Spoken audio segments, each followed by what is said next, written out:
All this has happened before. All this will happen again. J.M. Barrie, Scottish novelist and playwright.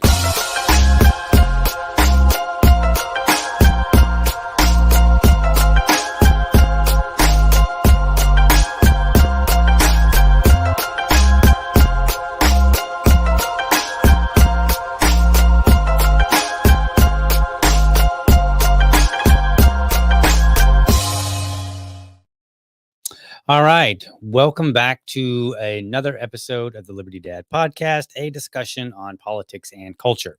If you're tuning in live, I want to especially thank you for giving me your time so early. You know, that J.M. Barrie quote, you might have mistaken it. It actually comes, you might have heard of it from Battlestar Galactica, which it was repeated quite a bit, but it actually is from the Scottish playwright who is known for Peter Pan. So just a little bit of FYI for you there. All right, we're going to dive right into it. What do we got today? Well, the first thing I want to discuss is there's been a number of clips going around from Elon Musk and Don Lemon's interview, and it didn't go so well for Mr. Lemon, and a lot of people are mocking him and all that. And I mean, it's all fair. Like that's what it means to be out in the public. You know, you put yourself out in the public eye, and you say things, and people they respond however they respond. But what I want to do is I want to kind of respond with not snark and all that, but I want to I want to provide some understanding if I can. So what I'm gonna do is I'm gonna play this one particular clip. Now, in this clip, they're talking. Elon Musk has been a big opponent of DEI, which I have been as well. And in here, Don is pushing back on this idea that we're going to lower the standards for doctors. Okay, so I'm going to play this clip, and then we're going to take it somewhere, and we're going to learn some stuff. So let's play that clip, and let's see what we learn. I believe that if we lower the standards for what it takes to become a doctor, You're saying if we lower the standards, Yes. but do you believe people are dying because the standards are being lowered? I don't Or have think been that is lowered? an issue, but it could become an issue. So I want to pause right here, just so it's clear. He said, if that makes it a conditional statement. Okay. So as we're listening to Don push back on Musk, let's just be very clear that he has initiated this.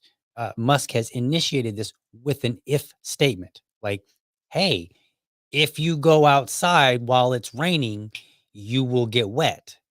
Therefore, if you don't go outside, you won't get wet. Right. So it's a very conditional statement.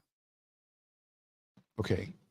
But the actual evidence in history shows the exact opposite. If you look at how minorities are treated by the medical system, most doctors now are white. And there are lots of mistakes in medicine. So you're saying that my doctors have bad medical care? I'm trying to understand your logic here when it comes to DEI, because there's no actual evidence of what you're saying. No, I said, so if the standards, like let's say, Okay, so he's repeated it now, right? So he starts out and he said, "If the standards," and then Don Lemon's like, "Look, I'm trying to understand your logic here because, you know, like it's not happening." That's right. It's not happening. It's if this happens. And we'll discuss why he might be making this hypothetical, not this hypothetical, but why he might be making this conditional statement in the first place. I think that particular thing was referring to surgeons. Let's say a surgeon is asked to, a surgeon in training is asked to do a series of operations under the supervision of a senior surgeon, and they get a bunch of those operations wrong. If that happens, and yet they are still approved to be a surgeon, the probability that someone will die, I think, at some point is high. Okay, I understand that, but that's a hypothetical. That doesn't mean it's happening. I didn't say it's happening. Right. So now it's a third time that it's very clear in this like 2-minute clip that he's not stating it is happening. He's just stating like like, hey, if we lower standards, which DEI has a tendency towards, if we lower the standards, then this bad thing will happen. Right. And Don's like, well, what about the black people? Like, You didn't say it was happening. I said it will. I said if we lower standards, If, people again. will die. But why respond to something or put something out there that has not happened? Because I could say, Because I don't want it to happen. I think we don't want to lower standards. okay, if you look at the history of the medical industry, especially when it comes to Black Americans, it shows the exact opposite. If you look at the Tuskegee experiment and on, only 5% of doctors. Okay, so I don't understand what he brought up the Tuskegee experiment for. Like that has no relevance here. That was experimentation on black men that has nothing to do with whether or not standards for becoming a doctor, which is what Musk is talking about. He's like, look, if you're on the path to become a surgeon or a doctor, we do not want to lower the standards through this DEI monstrosity that we have going through all of our institutions. We want certain things to remain high, the bar for entry to remain high. And so bringing up experimentation, which has its own host of problems, is irrelevant because the Tuskegee experiment wasn't about are you did you pass any kind of requisite test or in some way demonstrate a skill that means you are capable of being in this position. That's not what it did. It had nothing to do with it. It was simply an unethical not practice, but it was an unethical event in American history where doctors were experimenting on black people. That's what it was. So I don't know why you brought that up. It's just kind of weird. Are in America are Black. All of them are white. So are you saying that if the majority of doctors are white, are you saying that and there are still these inequities, right? And there's still mistakes. Are you blaming DEI for that? No, I'm very basically saying that if we lower standards for what it takes to become a board certified surgeon or an oncologist or something where the kind of disease we're talking about, if you make a mistake, causes someone to die, then more people will die than if we don't lower the standards. Therefore, we should not lower the standards. But why do you think they're lowering the standards for minority doctors or women doctors? Or that's what that's what that article suggested. Yes, at Duke University. Okay, so there are, so you can go and you can find plenty of information regarding, standards being lowered in all sorts of places. And he's referring to a specific article. I'm not going to reference that article, but I am going to talk about why you might standards to lower. Okay. Because that's a big central theme. Like that's driving Musk to make this conditional statement for which Don Lemon is having a difficult time with. And so here's here's something. I'm not going to put it up on the screen. I'm just going to read it to you. So somebody out in the Twitter world said something like, he said, does anyone actually have evidence that they have lowered the standard? Now he's quoting, he's showing this same clip. And he's like, does anyone actually have any evidence that they have lowered the standards for becoming a doctor? Has anyone seen it? Or is this another narrative is greater than the truth situation? It's a fair question. It's very fair. So here's what I said. I came back and I said, it's not a narrative issue. It's a forward-thinking issue. Musk Musk's hard to say conditional of if we lower the standards reflects the most likely result of seeking a more representative physician workforce. Physicians come from med schools, which get their pool from would-be students. Without a supply, the only thing left is to hire either fewer whites, which makes the percentage go up but leaves a shortage, or to lower the standards. Okay, so I want you to think about that for a minute. The push for DEI is about representation, and that's what they talk about. And I've mentioned it in past episodes on DEI, where it is very much about looking and saying, okay, well, if X% of the population is of this particular group, then I want to see X% represented in these particular areas. Now, proponents of that aren't always consistent because they never do it for some of the harsher jobs, right? Nobody goes out and says, you know what, there aren't enough women on oil rigs. There aren't enough women that are working in other dangerous jobs like logging, right? Like it's very limited. It's limited to jobs that people view as more valuable, right? Like, so it's not even consistent, but we'll disregard that for just a moment, right? We'll disregard that for the purpose of the idea is that they want representation, and they'll say like, well, um, maybe there's not enough women CEOs or there's not enough black CEOs, right? And so now they're talking about this situation with potential physicians, with doctors of sorts. And so I want you to think about what happens is somebody grows up and they say, I want to be a doctor. So therefore, they start doing the things that are going to benefit them when it comes time to go to med school, right? Like they they work really hard in high school, so on and so forth. Maybe they take some extra classes, whatever. Then they go into college and they say, all right, I'm going to choose, I'm going to go to, I'm going to choose a school that's going to give me the path that I'm looking for to become a doctor of some sort. And maybe they figured out exactly what kind of doctor they want to be, or maybe they haven't, right? Whatever the case, that's fine. So then they go through all the studies and they either pass or they don't.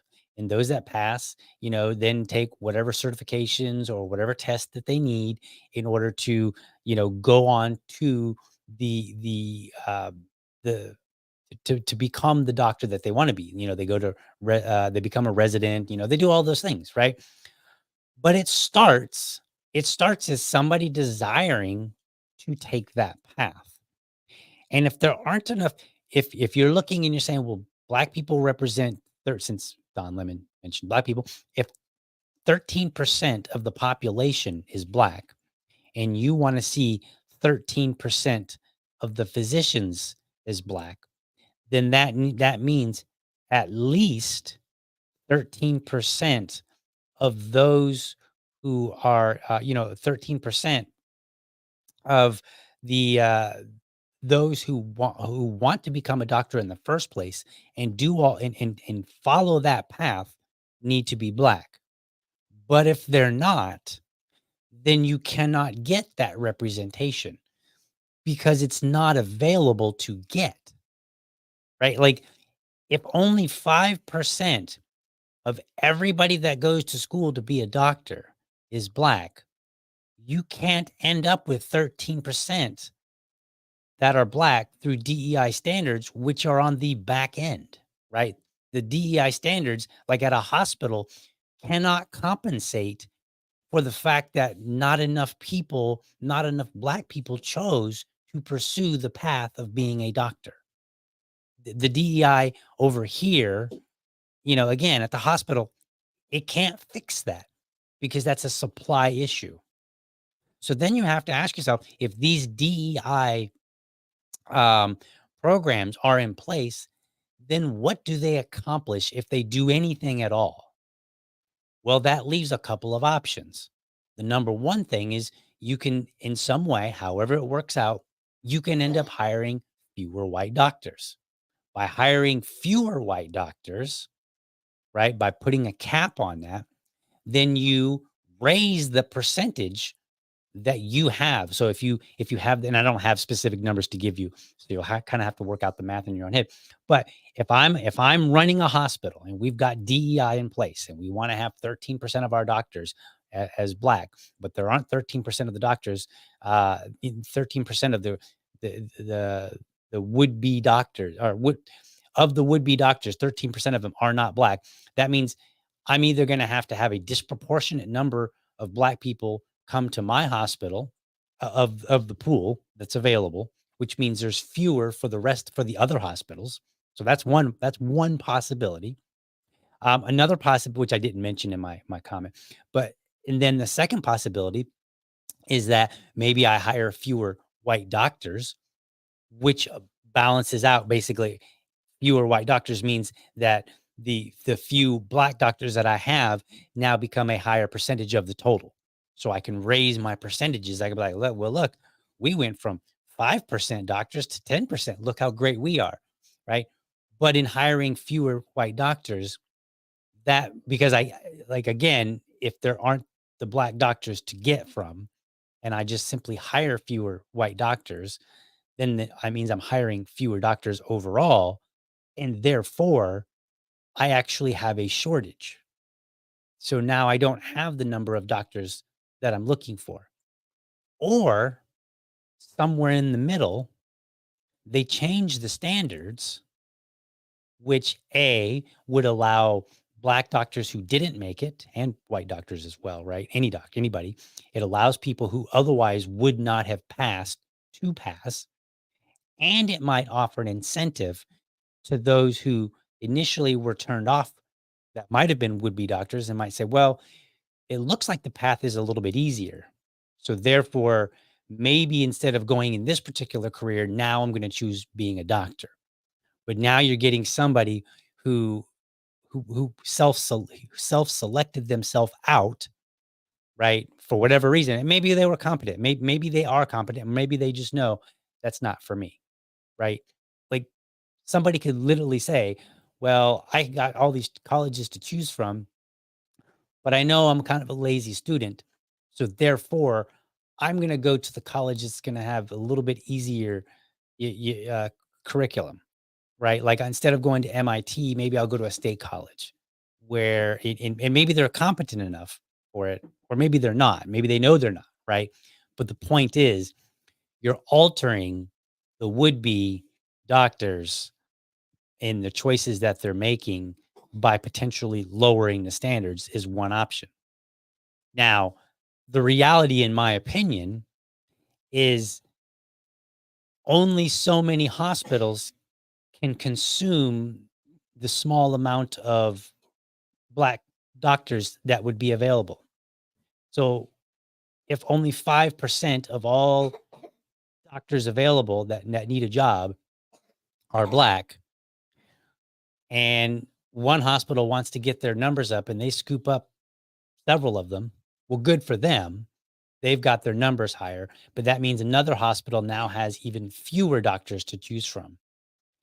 And so now they have to make a decision, right? And they have to say, like, what do we do if we're trying to meet these standards, these DEI standards of representation? And so they may not be able to necessarily lower the standards because you have to pass tests and all that, but they could influence some of the tests or some of the ways in which we identify that a person is fit to be a doctor, right?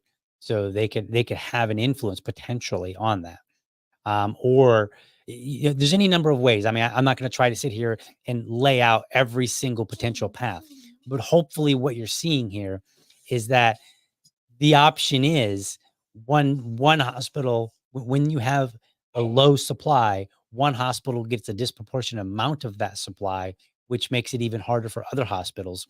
or or some hospitals will hire potentially fewer white people, so that their numbers will go up, and they'll just deal with the shortages, which means everybody's overworked, and that's no good. And we're going to see why that's no good here in just a moment. Or the standards get lower, right? So this is the problem that Musk is kind of identifying. I don't know if he's necessarily doing it that intentionally or not, but this is the problem that he's identifying. Like, you can't get more than what is available. That's really as simple as it gets. Now, if let's talk about that. Let's talk about, what happens when you have overworked doctors. Well, it turns out that I have a clip here from like 9 years ago. Now, when you see the clip, you may flip your lid, okay? Because this is a clip from Dr. Leanna Wen, who I affectionately called uh, Dr. Lock 'em Down. She was the Asian doctor that was on CNN and all these other channels, talking about carrot and stick, and, finding clever ways to, impose upon people to get their vaccinations. So I think when it comes to public policy, we should probably not listen to her whatsoever. But she wrote a book years ago called When Doctors Don't Listen. And then she was actually giving a talk about it at a local bookstore, and they filmed it and they put it out on the internet, and I've watched it. It's actually really great, and she makes some really, really valuable points. So I want to play this clip from back when she was doing good work. And so you'll have to disregard, you have to step away from the fact that she was terrible when it came to the COVID lockdowns. So here's this clip of Dr. Leanna Wen, talking about the book that she wrote, When Doctors Don't Listen. And it's just kind of like a mashup, a couple minute mashup here. In 1999, there was a study done by the Institute of Medicine that showed that 100,000 people die from medical error every year. And the more recent study found that that number is probably an underestimate, that number is probably closer to 250,000 people who die from medical error every year. The number one cause of fatal medical error is misdiagnosis, which makes sense, right? Because if your diagnosis is wrong, then probably so is everything else that follows. Now, one of the problems that contributes to it is lack of time. In our medical system, doctors are not reimbursed to spend time with patients. We're reimbursed to do things to patients. A procedure, a test, all of these things are pay, but time spent with someone to figure out their history is not what's actually going to pay at the end of the day. And when you go see your doctor, and the doctor says to you, Mrs. Jones, how are you? What brings you to see me today? How much time do you have before the doctor interrupts you? According to a study done about 15 years ago, that number was 18 seconds. In a more recent study, actually is closer to your guess. It's 10 to 12 seconds. How much can you get across in 10 seconds? Let me ask you to guess another number. What percentage of diagnoses can be made just based on the story, just based on your story of why you came in? What percentage? Do you think 50, 60, 10? So studies done in the 50s, the 60s, in the 70s, all the way until present day, show that that number is 80%.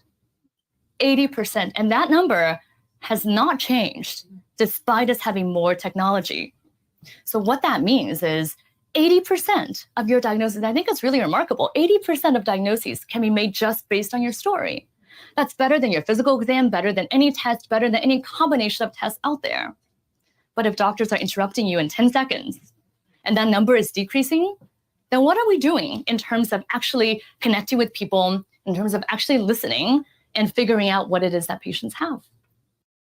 Okay, so the relevance of this clip is that this was uploaded to YouTube in 2014. So I presume that in 2014 she gave this speech, and then somebody uploaded it later in that same year.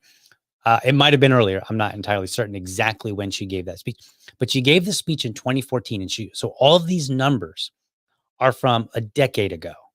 Okay, long before DEI really had any roots. Now I know that DEI had some precursors and whatnot, but the idea of representation 10 years ago wasn't nearly as strong as it is today. I think it was just kind of starting to get some momentum about 10 years ago. And so this is the problem with looking at trying to have representation, because we had a problem already in the medical community in 2014. She identifies that like 80% of diagnosis can be made simply by listening to the patient, and the number of seconds that a patient has, seconds, not minutes, the number of seconds that a patient has to tell their story, which contributes to 80% of their diagnosis, to ensure that they get the correct diagnosis. The amount of seconds is going down. DEI solves for representation. It doesn't solve for the failure of the medical community. And I am saying medical community in total. I don't mean just doctors. I mean like administrators, hospitals, all of that good stuff. Because I know we don't like to collectivize, to kind of like blame the whole group, but in this particular case, the whole group is kind of intertwined with each other. And so, for simplicity, I'm going to say the medical community has allowed this problem to to explode, right? Like in 2014, we were talking about, hey, time is going down. It's going down, down, down. And if you think about it, ask somebody just like later on today when you're talking to somebody, just ask them, say, hey, last time you went to the doctor and you started talking to him, about how long do you think it was before they interrupted you? Or just ask him like, how long before while you're talking and telling the doctor, does it take before they interrupt you? And I'm betting you that nobody's going to be like 30 seconds. I bet you nobody's going to say a number that's higher, right? Like they're going to say a number that's either on par with what you heard or potentially even lower, right? Or, whatever. And so this is the point here. Excuse me. Don Lemon is concerned about how many doctors there are that are Black. Elon Musk is concerned about the quality of doctors. And we already have a quality problem.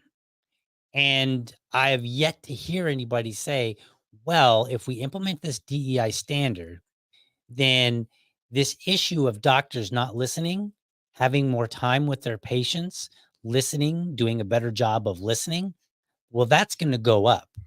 And we're going to get better medical care overall for people. It's not what they're saying. They're saying, well, we need it because I feel icky with the numbers that I'm seeing. That's what they're saying. And that's a huge problem.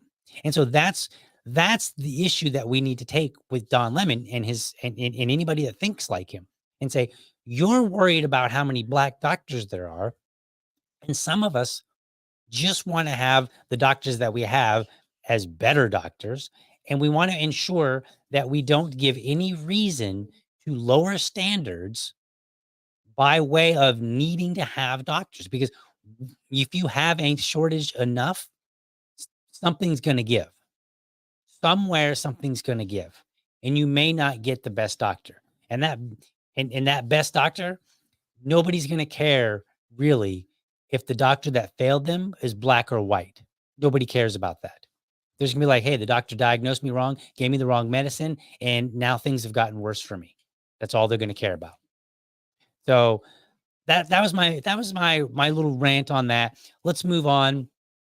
Hopefully that's got a little, you get a little bit better context out of that. So there's this thing called the US happiness ranking. And apparently, apparently the US has dropped. So let's take a look at the article.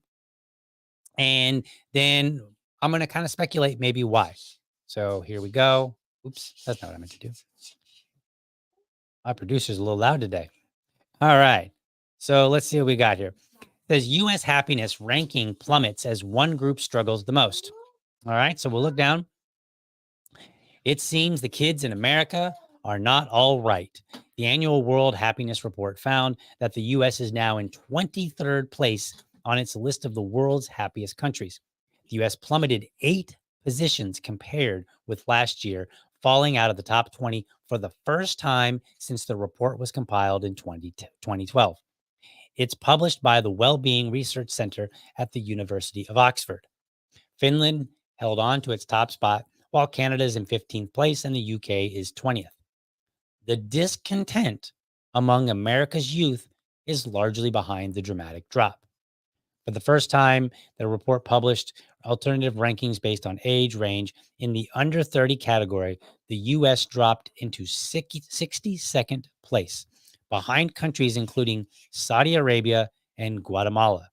So, our under 30s in the US are less happy than Saudi Arabia people. I call them kids because I'm 45. People under 30, right? Those under 30 in Saudi Arabia are happier than those under 30 in the United States. Now, how can that be? How is it that the US is the like we're supposed to be the best, right? Like, like that's the bravado that we carry. So how is it that the US has unhappier under 30s than Saudi Arabia or than 61 other countries? How does that happen? Well, let's play a clip here because I think this may explain a few things. So let's watch this clip. It's about a 3-minute clip, and I might stop it from time to time, but we'll see. We don't provide services to police officers. We're going to talk about it today. Hi, I'm Eddie hairstylist in Portland, Oregon. I've had to enforce this rule recently, and I wanted to talk about it because I want people to know the why behind it. I am one of many people I know that don't provide their services, whether it be hair or something else, to people who participate in law enforcement. So that's not only police officers, but maybe that is guards in prisons and people that work for ICE and things like that. Okay, so let's pause it here for a second. I want you to disregard. I know people will look and be like, oh, well, look at her, disregard that. Okay. I want you to also set aside for a moment the issue of I'm not, the discontent that you might have that she doesn't want to serve police officers. Now, first and foremost, as a libertarian, I believe that any private establishment can choose to do business with whomever they want or choose not to do business with whomever they want for whatever reason they want. So as a matter of principle, I do support this idea. Okay. But I think it has to be a decision of whoever owns the business. So while I support it legally, that doesn't mean I think it's a good idea. And I want to take a moment to tell you a funny story about this. Okay. So here, I used to work at Burger King when I was like in my 20s, and I was like a shift lead. And there was a young lady, she came up and she was working the drive-thru. She had that little headset on. She came up and she said, I cannot serve the person in the drive-thru. And I was like, oh. And she was like, yeah, I'm sorry, you're gonna have to do it. And I was like, what? And I was like, what do you mean you can't serve? She said, it's a cop. I don't like cops. And I said, for real? And she said, yeah, an officer threw one of my friends up against the locker one day. And I said, well, was it that one? And she said, no. And then I was like, go take his damn order. And I just yelled at her because in the establishment at Burger King where I worked, we didn't have a policy of you cannot serve, you don't have to serve certain people because you don't like them for whatever reason. Right. So in that particular case, the owner said, we serve everybody that comes through here, right? Officers included. So I just want to tell you that funny story because I was reminded of it, and and I just wanted to go through it. So let me get back to that video here real quick. Enforced this rule recently, and I wanted to Oops, talk I lost it. because recently that rule was enforced, and I think that when people hear that rule, they think that it's like a FU rule. I personally don't like cops, and so I'm not going to provide service to them because, but that's actually not the reason. There are plenty of people who I do not agree with on many topics that I will still provide hair services to. It is not a prerequisite for me that you agree with everything that I think to come get your hair done by me. So good news. If I ever wanted to get my hair done, she's probably going to be cool with it because I'm not an officer. And even though she may disagree with me, she may be willing to do my hair. So I want to point that out. However, one of the things I absolutely want to prioritize is the mental health and safety of all of my clients.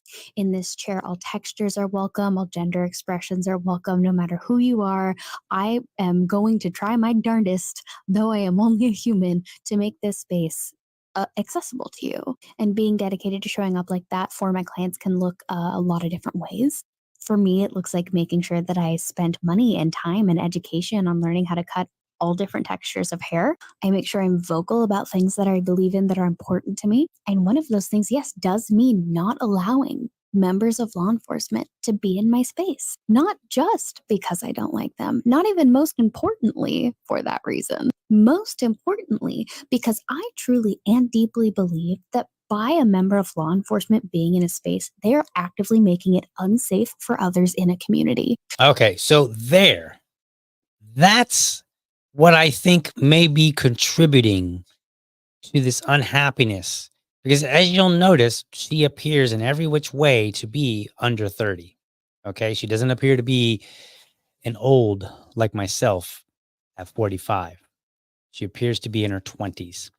And I've noticed that there are a lot of videos of young people that talk like this. And it's been going on for a while now. Like the idea of a safe space. I can't be here because this person is here. And we're not talking about I can't be present here because this person who physically abused me happens to be there. We're not talking about that, right? We're talking about this person who is just of this caliber that I can't be around, an officer in general, not a particular officer that maybe has been known to do certain things and get away with it. Not that, just officer in general. And for the benefit of somebody's what she called mental health, right? So I think in a sense, we're coddling our young people by this attitude that, well, maybe you don't have to read that thing, or maybe somebody else has to do something for you to make you feel safe, right? It's not the barber's job to make me feel safe, not at least not in this context.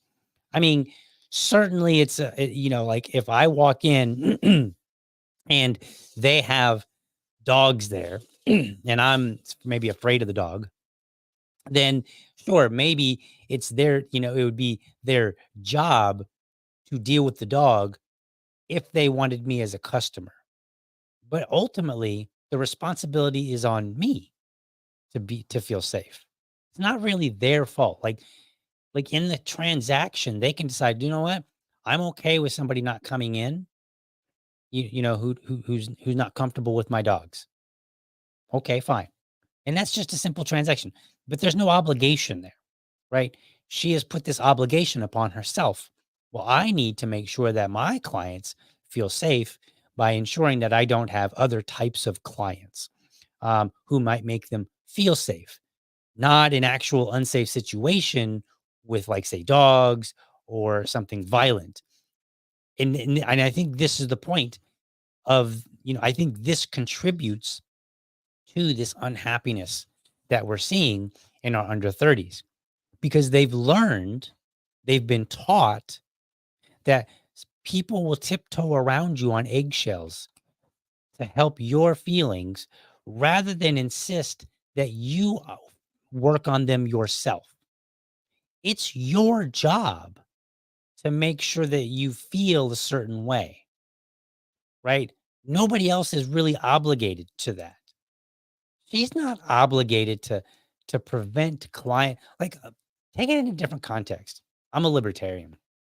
Let's say that me and all my libertarian friends want to go and get our hair done by her, but we're like, man, we really can't stand I was gonna say libertarians. That'd be true too. But where I'm going with this actually, maybe we were to say we can't stand the Democrats and the Republicans. So to get our business and to make us feel safe, would you please not have Republicans and Democrats? That would be absurd. That would be every bit absurd in the same sense because it's our job to be to to ensure we aren't emotionally fragile, right? To make sure that our emotions are robust enough to handle the world around us. And the world around us, for a libertarian, would be that there are people who are Republicans and Democrats and so forth, communists, socialists, right? They exist, right? I have to learn to be able to deal with it. In the same way that if you're a person living in the United States or any country for that matter, there will be police and you will have to interact. You're going to go to Dunkin' Donuts one day and there'll be a police officer there getting his donut and you will have to deal with it. And you could turn around and hightail it out of there, but you're doing yourself a disservice and you're causing or contributing to your own unhappiness. And you're causing the US to fall down on the scale. But that's really beside the point. So I think this is part of the problem, right? Because the article, let me pull that article back up here, or let me read. It said, he said the well-being of let's see here. John Emmanuel Deneve, I think is how it pronounced, a professor at Said Business School and editor of the World Happiness Report, called the decline of average happiness in the U.S., quote, quite astonishing. He said the well-being of young Americans had fallen off a cliff, dragging the U.S. down in the overall rankings. In contrast, the report found that older Americans had the most positive view of their quality of life. So that's interesting. Like the older Americans had, and I know a lot of people will go, well, older people, they have more money. And that's the problem. They got the benefits of society. Old people, if you ask them, if you were to talk to them, you're going to find out that once upon a time, they were struggling too, right? I'm 45. When I was in my 20s, things sucked. I never had enough money for anything. I've had to make a lot of concessions when I was younger. I'm in much better shape now because that's what happens over time, right? So you can't blame it simply on the economic situation, although that is a contributing factor, but you can't blame it entirely on that. I think a large part of the problem was when I was growing up, it was understood. And when my parents were growing up and when my grandparents were growing up, it was understood. You get out in the world, you have to figure things out. It's your responsibility. You have to manage your emotions. You have to deal with the fact that when you're at Dunkin' Donuts or Starbucks and you cross paths with an officer, that you can't get all like, oh my God, I'm freaking out. There's an officer here and I feel unsafe. No, you can't. You have to figure that out. And if you don't, then you are going to be unhappy. And when enough people do that, then it creates this group effect of unhappiness. And then we get reports like this that are like, wow, the US has dropped.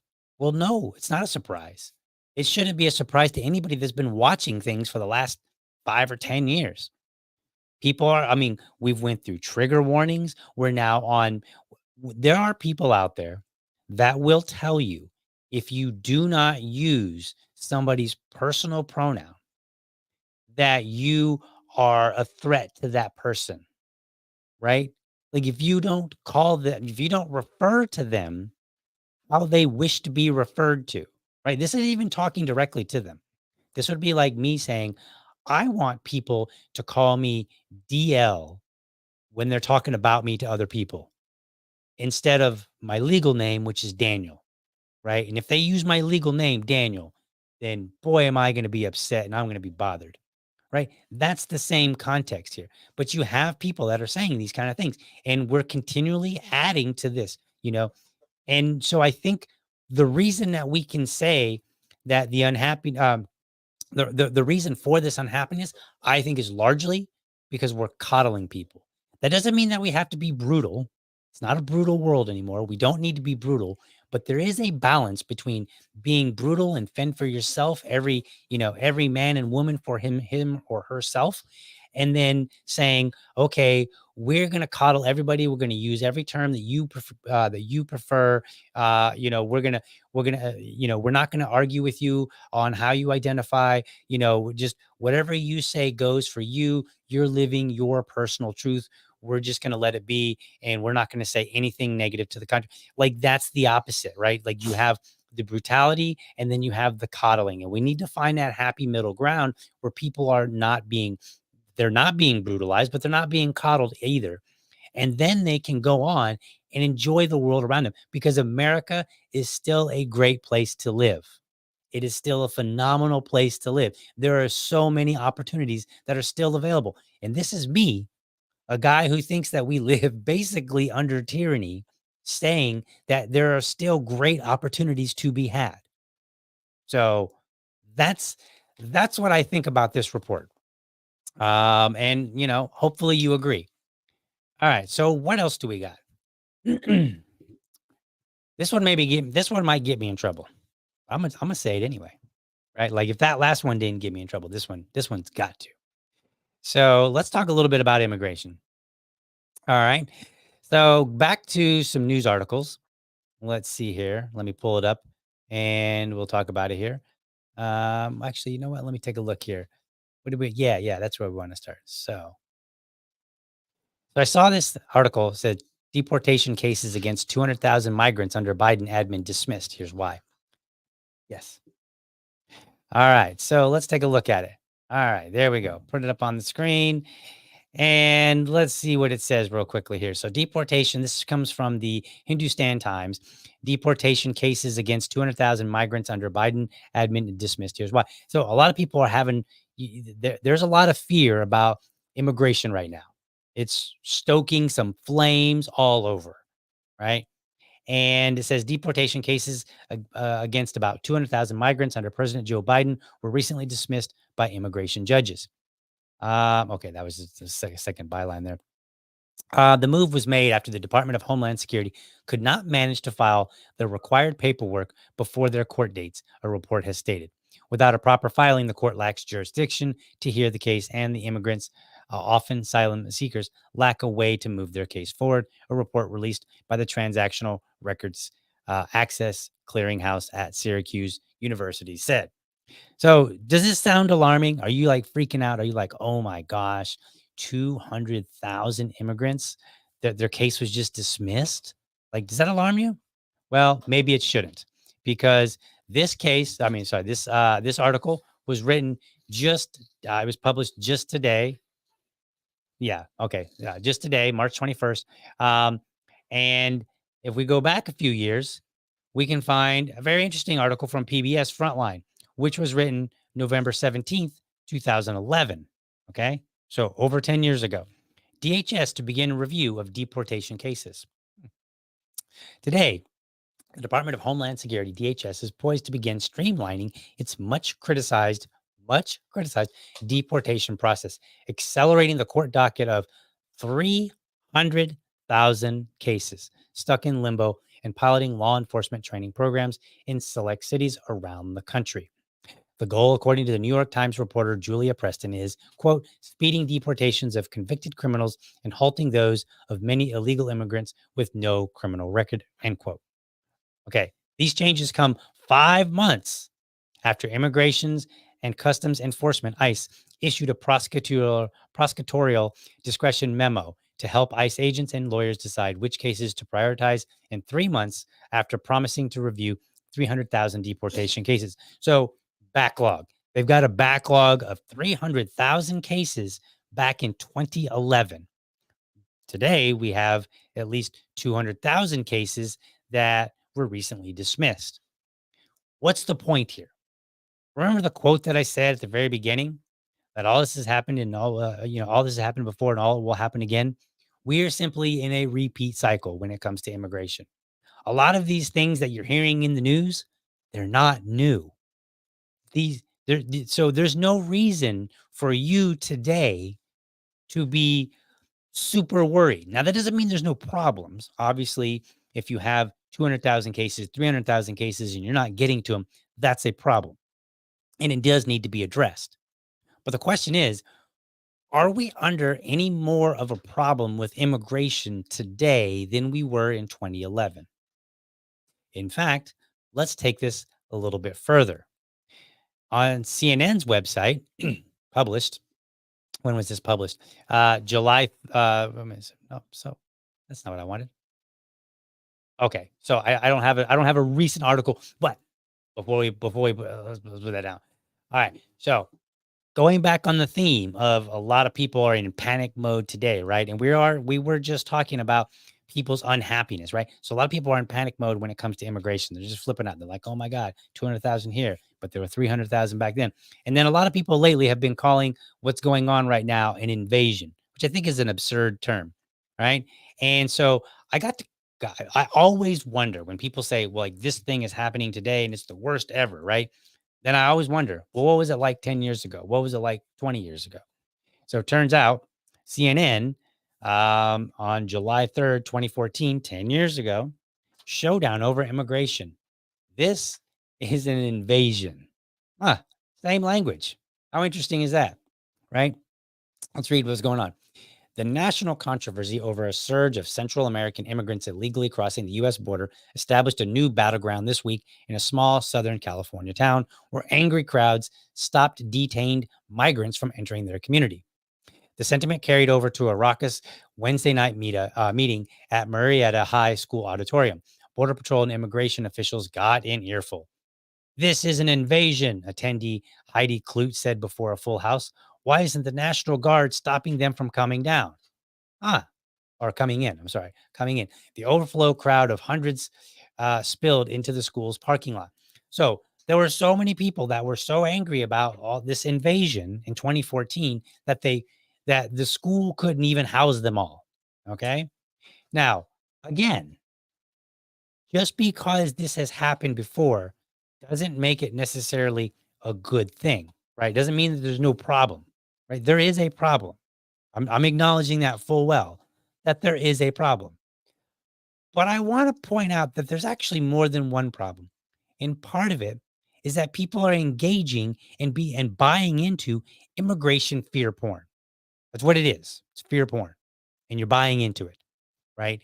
And when you buy into it, you are not able to correctly give the best ideas to deal with what is actually a real problem, right? So let's take a look at something because I like talking about history, right? And we want to know, like, is this the first time? Okay, well, maybe it's not the first time because I'm just showing you an article back in 2014 where people were talking about it's an invasion and there was big concerns about immigration back then. So here's a Washington Post article dated from 2018. An invasion of illegal aliens. Okay, so now we've got 2024, we've got 2018, and we've got 2014. An invasion of illegal aliens, the oldest immigration fear mongering metaphor in America. Well, that's interesting. So let's take a look. Let's see what the Washington Post has to say. They were sprinting from the Mexican border straight into oncoming traffic on Interstate 5 in California, zigzagging their way around cars approaching the San Diego port of entry. They keep coming, the narrator said over ominous music. 2 million illegal immigrants in California. The footage was from Border Under Siege, a 1992 PR film produced by the U.S. Border Patrol. But on the TV screens of millions of Californians, it was a 1994 re-election campaign ad for Governor Pete Wilson. I bet you'd like to see that ad, wouldn't you? Well, as it turns out, I can make that happen. So let's watch this ad from 1994 and see if it sounds anything like today. Now, just in case you're not doing the math, 2024, 2014, that's 10 years. 2004, that's 20 years. 1994, that's 30 years. So this ad is 30 years ago. Okay. I was like a little kid. I was like, I'm 45 now. I was 15. I wasn't quite a little kid, but I mean, physically, I was always a little kid. But I was 15 when this came out, right? So here's this. They keep coming. 2 million illegal immigrants in California. The federal government won't stop them at the border, yet requires us to pay billions to take care of them. Governor Pete Wilson sent the National Guard to help the Border Patrol. But that's not all. For Californians who work hard, pay taxes, and obey the laws, I'm suing to force the federal government to control the border. And I'm working to deny state services to illegal immigrants. Enough is enough. Governor Pete Wilson. Imagine that.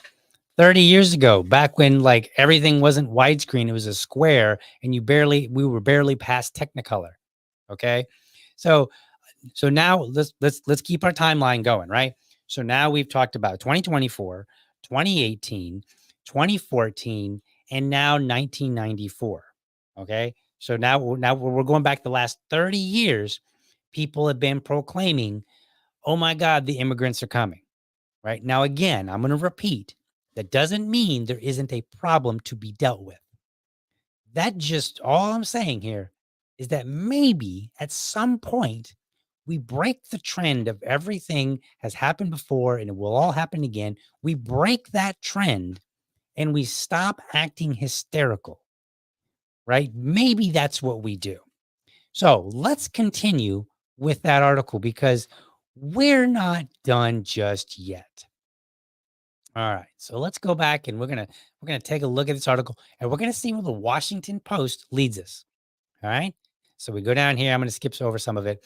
Um, it's one of the oldest and most persistent anti-immigration metaphors in the country's history, employed to oppose Irish Catholics, Asians, Latinos, Germans, Jews, and just about everyone except for white Protestants of English ancestry who now live in America. The nation has been perpetually facing a supposed invasion from many stripes of immigrants, said Leo R. Chavez, a social sciences professor at the University of California, Irvine, and author of The Latino Threat, Constructing Immigrants, Citizens, and the Nation. Okay, now wait a minute here, DL. This guy Chavez, that sounds Hispanic, so maybe he's got an incentive to downplay it, right? Maybe that's an argument. Well, all this is verifiable information, right?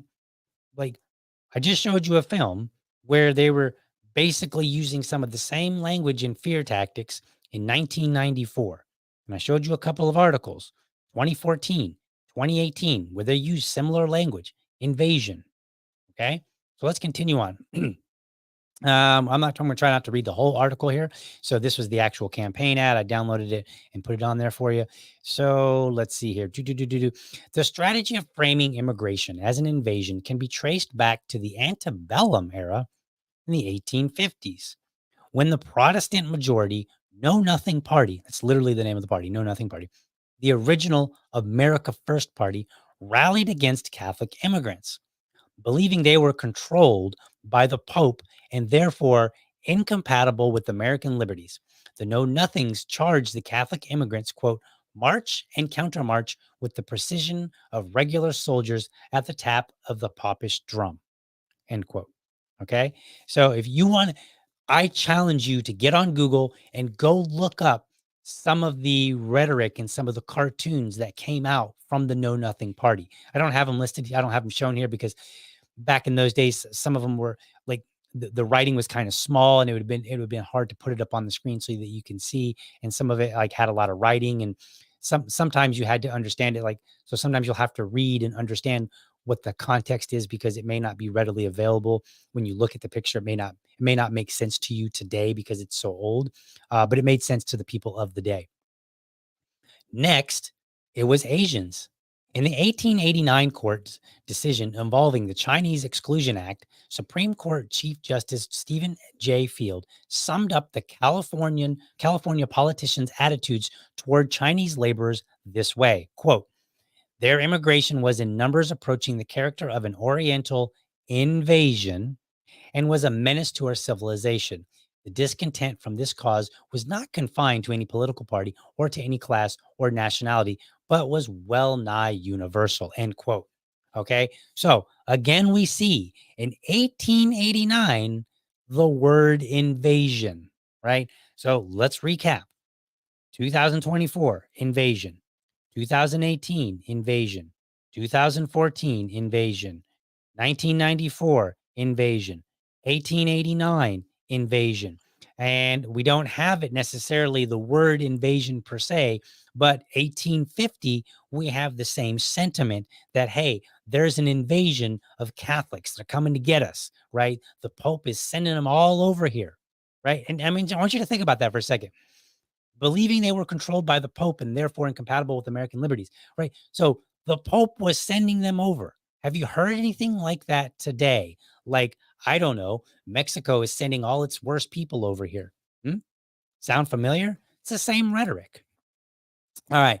Fear of immigrants was not confined to uneducated working class Americans. So, to all of those people out there that sit on their educated high tower, snarkily saying, oh, it's those Trump supporters, right? Like those people are just dumb and uneducated rubes. All right. Well, watch yourself. The Immigration Restriction League, founded by young Harvard educated Boston Brahmins in 1894, wrote Charles Hirschman in a 2006 study, advocated a literacy test to slow the tide of immigration. It was thought, he wrote, that literacy test would reduce immigration from Southern and Eastern Europe, which was sending in an alarming number of illiterates, paupers, criminals, and madmen who endangered American character and citizenship. So, before people get on their intellectual high horse, they might be they might they might do well to remember that intellectuals in our past have had similar complaints. This has been this has been a trope in American culture forever. And it has not, like it says here, it has not been confined to the uneducated working class. So again, you can't just sit here and go, oh, those dumb rubes, who, by the way, went to public schools that you support, super duper intellectual elites. Just want to point that out there, throwing that out there, right? You can't blame it all on them, because this has been something that historically we can see the record shows that the educated elites thought the same thing in different times. All right, let's see here. But for Latino immigrants, such negative attitudes toward their migration didn't proliferate until the early 1970s, when illegal immigration at the southern border first started rising, as demographers Massey and Pren of Princeton University's Mexican Migration Project found.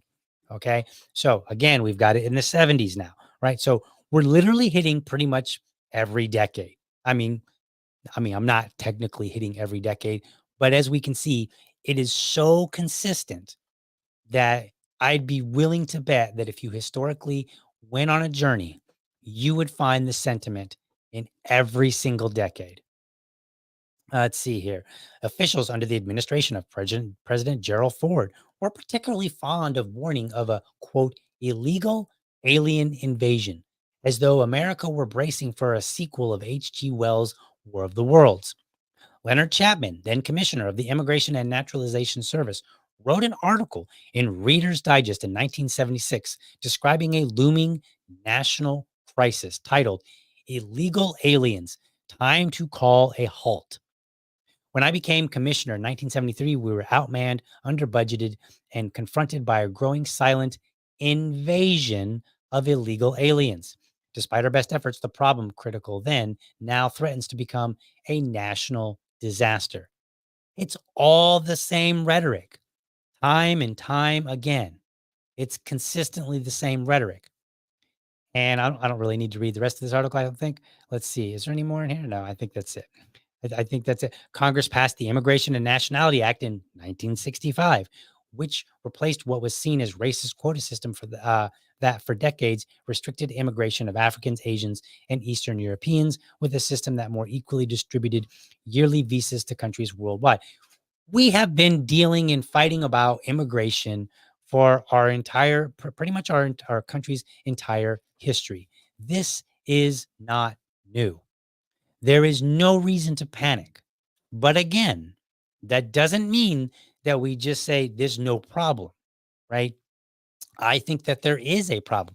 Number one, I think the biggest problem that we have is, and I mentioned this yesterday in my podcast, but I'll kind of reiterate it a little bit. I think the biggest issue that we have is that our immigration process is extremely complicated. It's very, very difficult. So what that means is people who have lesser means, it makes it more difficult for them to come over. Well, we know for a fact that many people of lesser means simply want to be good, productive members of society. And that's what we should want in the United States: good, productive members of society. And if you're not a good, productive member, if you're somebody that's coming over here and you're committing violent crimes, then yes, get rid of you. Gone, right? Don't want you here. Let your own country deal with that. We don't want it. We want the best. We want the best doctors. We want the best plumbers. It doesn't matter, right? If you're a great doctor from Mexico, come on in. If you're a great plumber from India, come on in. right? That's what we want. So what we need to do is make the process easier, because as any libertarian will tell you, outside of immigration, they will tell you, like, say, for example, prohibition. When we implemented prohibition, alcoholism became a problem. It became a worse problem because there was no means for help, because you couldn't say, yeah, I'm an alcoholic, because you could legally be in trouble. Well, who sold you the alcohol? Where did you get it? Why did you sell this guy alcohol? Right? When we prohibit things, we push things underground into the black market. And the black market creates very negative things that we don't want. So the solution, the same as it is with prohibition on alcohol, on the drug war, which every libertarian will argue and say the drug war has been a catastrophe.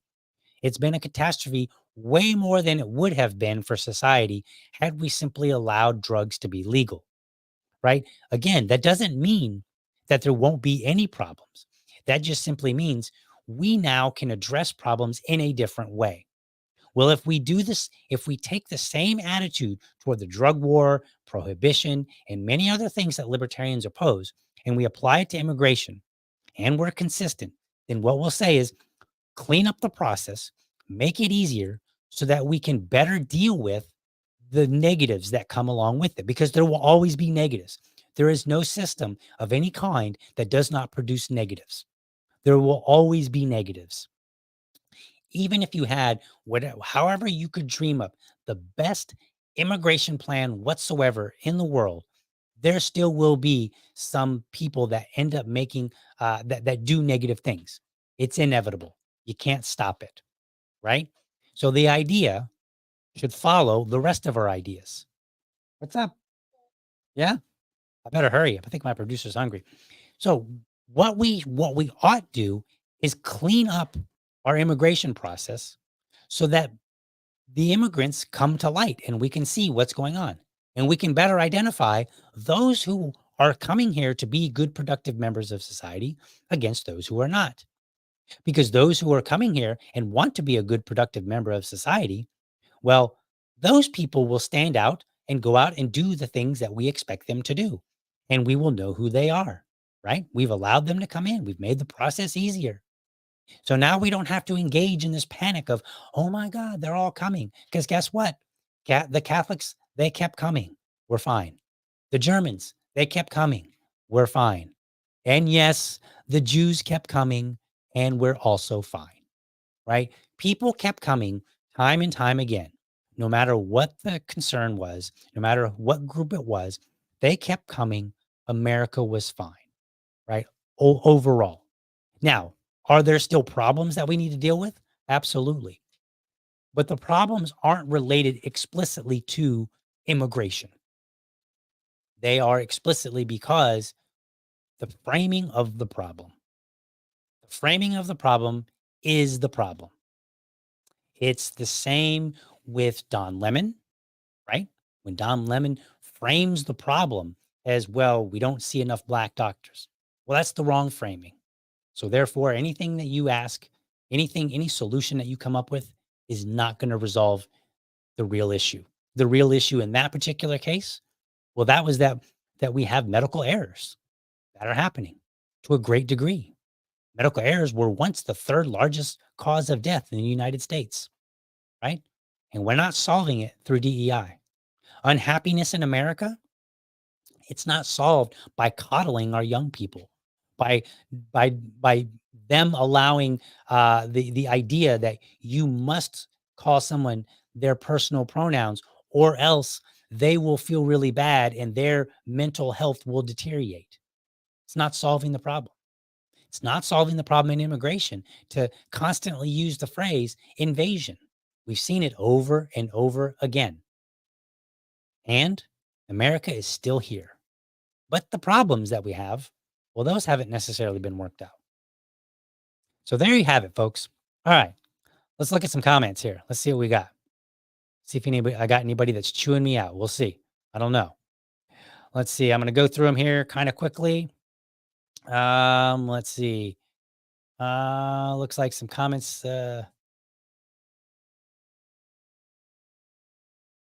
Let's see here. I'm going to take this one out of context just for humor's sake. Yes, precisely everything that I said. That's totally out of context, folks. I'm just having fun. The bad guys learn from history. They really do. Anybody, anybody that wants to make an advancement, wants to make things better, learns from history. Let's see here. Here we go. Our immigration process is broken and our ability to absorb immigrants is limited because by the restrictions on housing and infrastructure development. Yeah. But again, that's not the problem of immigration itself, right? The process is broken and we have other elements that are broken, housing and infrastructure development. In fact, if you follow economist Thomas Sowell, you'll have certainly read that he has talked about the housing crisis and how the cities with the biggest housing crisis problems are also the cities that have the most restrictions on housing, right? Like when you can build, what size you can build, all those good things. The ones that put the most regulation in have the most problems. And I think this goes toward the conversation, right? The problems with immigration that we have is not the fact that people want to immigrate. It's not the fact that they are necessarily coming, but we could be exacerbating those issues by many other things that we're not addressing by, again, complaining about an invasion. All right, folks, I think it's time for me to go today. Thank you so much for watching. I hope you enjoyed this episode and you found it informative and inspiring. Be sure to catch me Monday through Fridays, 7 a.m. ish, for an informed discussion on politics and culture. Make sure you are subscribed to my YouTube channel, or if you prefer, my Rumble channel. You can go to youtube.libertydad.com or you can go to rumble.libertydad.com. While you're there, making sure that you're subscribed, throw me in a comment and let me know how I'm doing. I do enjoy reading them. Even if you post it way after the fact, I do come by and check them out. So do that for me. Subscribe, leave a comment. And last but not least, I want you to remember, if you're a champion of liberty, your business is people and your product is liberty. I want you to have a great week. Catch you tomorrow. But for now, I'm out.